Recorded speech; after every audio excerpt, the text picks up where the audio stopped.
ಹುಬ್ಬಳ್ಳಿಯ ಹೊರವಲಯದಲ್ಲಿ ring road ಸಮೀಪ ಟಾಟಾ ಮ್ಯಾಜಿಕ್ ವಾಹನ ಹಾಗೂ ಬೈಕ್ ನಡುವೆ ಮುಖಾಮುಖಿ ಡಿಕ್ಕಿಯಾಗಿ ಭೀಕರ ರಸ್ತೆ ಅಪಘಾತ ಸಂಭವಿಸಿದ್ದು ಬೈಕ್ ಸವಾರನಿಗೆ ಗಂಭೀರವಾಗಿ ಗಾಯಗೊಂಡಿರುವ ಘಟನೆ ಕಂಡು ಬಂದಿದೆ.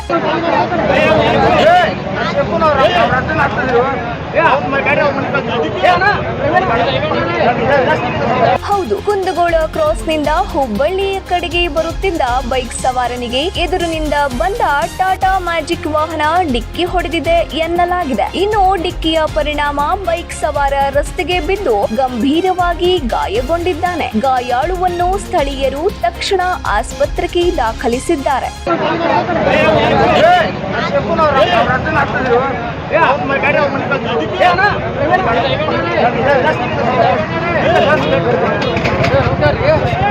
ಇನ್ನು ಡಿಕ್ಕಿಯ ಪರಿಣಾಮ ಬೈಕ್ ಸವಾರ ರಸ್ತೆಗೆ ಬಿದ್ದು ಕಾಲ ರಸ್ತೆ ಸಂಚಾರದಲ್ಲಿ ಅಸ್ತವ್ಯಸ್ತತೆ ಉಂಟಾಗಿತ್ತು. ಘಟನಾ ಸ್ಥಳಕ್ಕೆ ಪೊಲೀಸರು ಭೇಟಿ ನೀಡಿ ಪರಿಶೀಲನೆ ನಡೆಸಿದ್ದು ಪ್ರಕರಣವನ್ನ ದಾಖಲಿಸಿಕೊಂಡು ತನಿಖೆಯನ್ನ ಮುಂದುವರೆಸಿದ್ದಾರೆ.